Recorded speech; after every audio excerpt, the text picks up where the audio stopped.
të nderuar deputet, nderuar korp diplomatik, media, dashur qytetarë të Kosovës.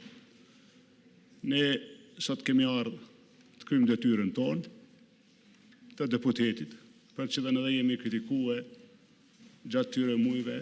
nga të gjithë. Ne ndëgjuam një shpjegim të deputetit që ka marrë të drejten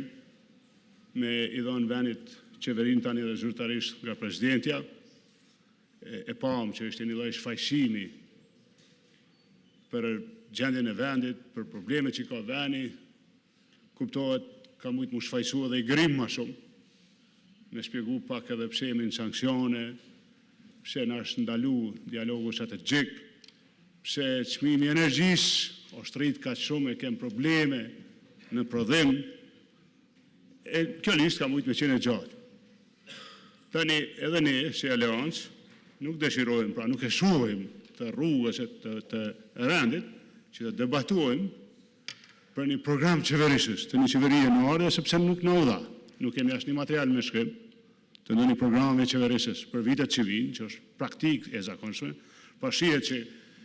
deputeti që u paraqit në emër të shumicës nuk ka program qeverisës fare,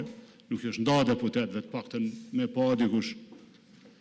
Në ato premtimet që i tha, se pagën minimale 500 euro, pensionet, lehonat,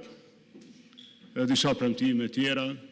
nëse vijmë në qeveri në opozita, do t'i përmbushim pak më mirë. Njëkohësisht, edhe investimet në sigurie, mbrojtje do t'i rritim më shumë, kuptohet, në rend e ligj nuk dojmë me u bë me të korruptumt,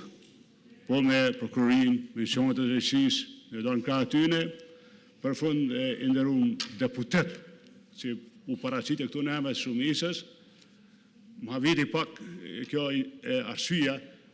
pse e çeke luftën hibride sot. Pas kaq vitesh ti në këtë foltore, për mendimin tim i nderuar, ti je produkti i luftës hibride të armiqve tonë, pra ty të kanë kriju, ti ke ushqyer këtë luftë hibride në këtë vend, në vazhdimsi, ti ke punu sistematikisht me diskreditu çdo vlerë të vendi, disa për cilëve dhe i vunë pasojat sot e drejtësisë ndërkombëtare, disa më herët, dhe si i tillë një ditë, po, është e vërtet, lufta hibride e han ato, i cili e ka ushqyer atë luftë, e tash ka ardhur radha, besoj edhe ty, të uroj sukses.